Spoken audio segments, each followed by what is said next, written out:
on this auspicious day of Guru Purnima and welcome to www.sojournwithsan.com, not just another travel blog. As you may already know that the place that we're going to visit today is Udupi, a town by the Arabian Sea in the South Kannada district of Karnataka.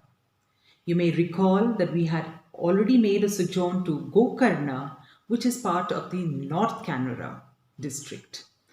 There is much to see in this little town, including the adjoining university town of Manipal. But by far, my most favorite place in Udupi is the Udupi Sri Krishna Matha.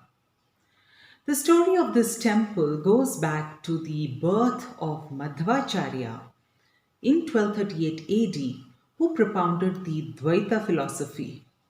I had written about Sri Ramanujacharya and the philosophy of Vishishta Advaita in a previous article, and also about Adi Shankaracharya and the Advaita philosophy in my travelogue on Kaladi.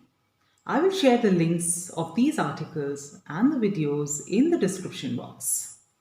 I feel so happy on Guru Purnima that I've written about this triumvirate who count amongst the greatest saints, philosophers, and religious reformers of India.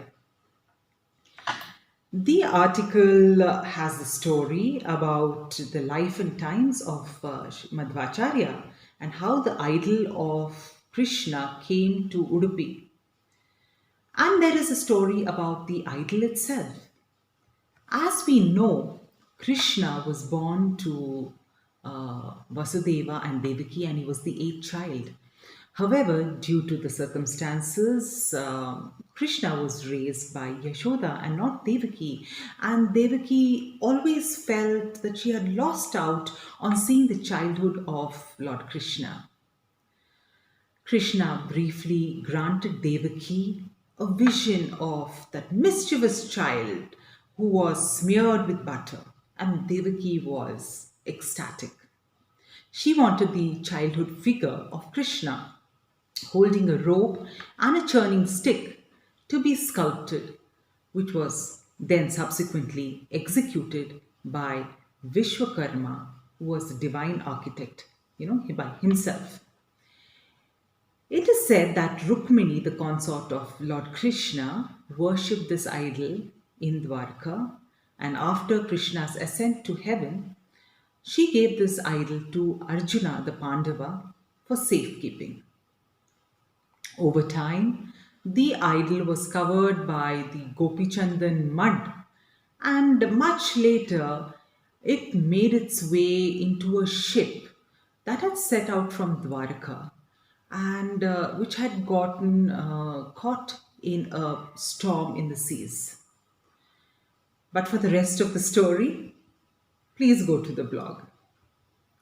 The other places to visit in Udupi are the Ananteshwar temple, which was built in the 8th century by the Alupa dynasty or the Alva dynasty.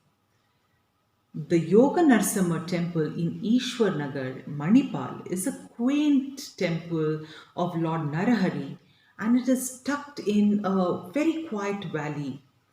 It is a mere 4 kilometers from Tiger Circle, which is the central part of Manipal, and you must go there. If you want to revel in the verdant surroundings of South Canara, do drive to the Kemmannu Hanging or Suspension Bridge, which is a popular hangout for university students.